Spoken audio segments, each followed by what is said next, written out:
seems like the Niners Super Bowl odds just went up yesterday when Frank Clark was arrested with an Uzi in his car, allegedly. I don't know. I'm supposed to say the word allegedly a lot. My mom told me. So that's fairly serious. If he can't play this year, he's the highest paid player on the Chiefs and the seventh highest paid player in the league right now. So that's a big loss. He's really good. It's good news for the Niners. I honestly think he's nearly as important to them as Warner is to us. First off, to put it in perspective, I think for Niners fans, as far as like, he's not the only motor on the line, but he is definitely a huge threat. Huge threat off the edge. He's a really good player. We saw him obviously in Seattle. Yeah, this is significant. First off, an Uzi.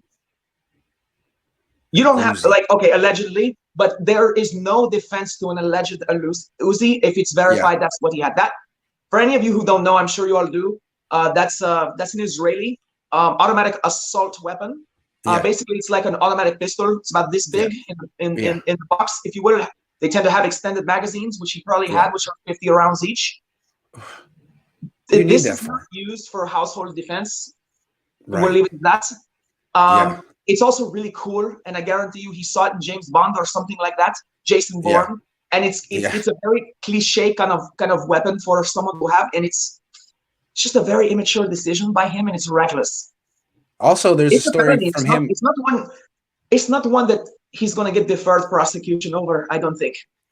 No, I don't know how he's going to make this one go away. I mean, this is not a pistol with a magazine in the back seats.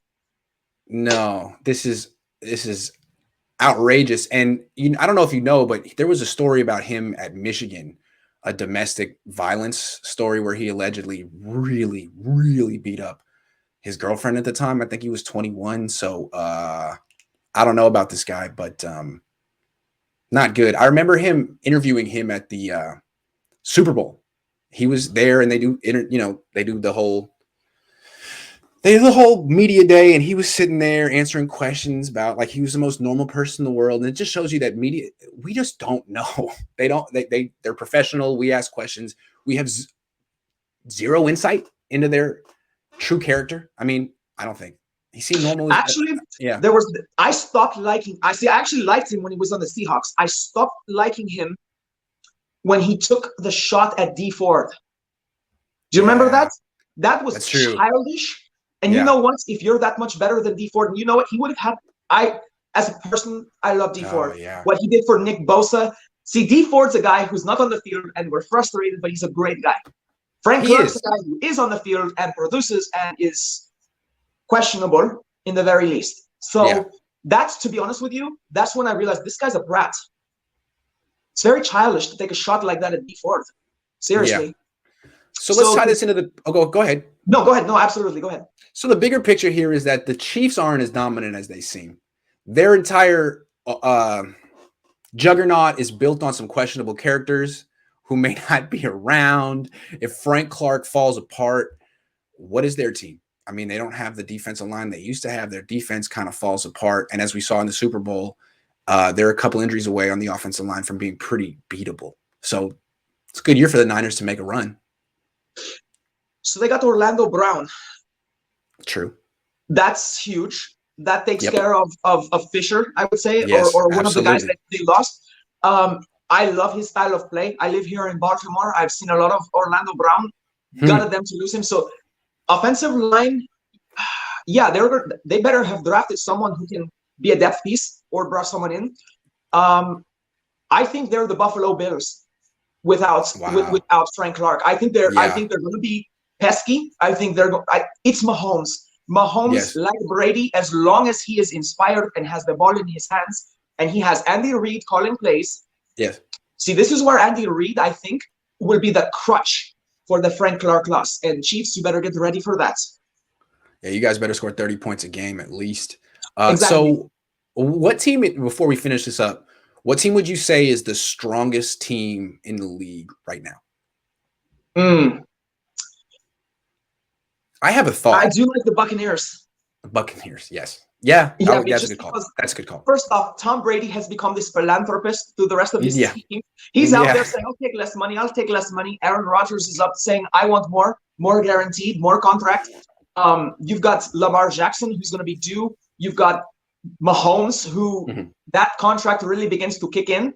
Yes. So the Buccaneers, I honestly think Tom Brady would play for league minimums at the very end of his career. He's like, hey, I'm 50 years old. I'll play for $750,000. An exaggeration, of course, but that's how do you compete with his leadership and his humility? Yes. That's a good call. I agree. It's unfair. It's unfair. But okay, let me ask it another way then. What about the strongest team in the AFC? I wish I could say the Ravens, but they have some glaring issues at wide receiver. Yeah, they do. I am not a Hollywood Brown fan. No, I love Lamar Jackson's style of play. I'm going to say this for the record. I think Giro destroyed Colin Kaepernick. I don't like the plays he called for him. I really don't. I know. Do you think he's destroying Lamar? So if you watch Lamar Jackson, I think he's gotten better, Giro, but I just don't think they do the play action correctly. Correct. This dude Lamar is the best in NFL history. And you just don't know what he's going to do. He will roll out, and as a linebacker, you're pinned. You're going nowhere. And then if you try to tackle him, you will miss him, whether you hit him or not. Right. And the safety will have to clean it up every time. I mean, other people have to be involved with bringing this freak down. He's amazing. So I just don't think Greg Roman's a great offensive coordinator. I don't like what he did with Kaepernick. I think we tried to change the style of quarterback he was.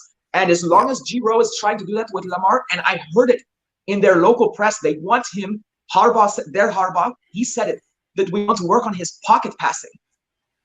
That's what they said with Kaepernick. He's not a pocket passer. He's not a pocket passer. Get him out of the pocket. Roll him out. Let him run. Yeah, exactly. All right, I got one more team. About Cleveland. I like Cleveland a lot. I like Cleveland. So I can't give them the stamp yet just because they have to prove it. Yeah. I think it all comes down to Baker. But damn, what they did with their secondary and their D-line, Jadeveon Clowney is overrated, but he's got someone else on that line that maybe you've heard about. So with Myles Garrett, they have reproduced what the 49ers had in their Super Bowl run. I agree. They're a lot like the 2019 Niners, the Cleveland They just don't have our linebackers, but they have good ones. They do have good ones. That is true. That is true. Man, the secondary, they gutted the Rams. Oh, yeah. John Johnson. Yes, they absolutely did.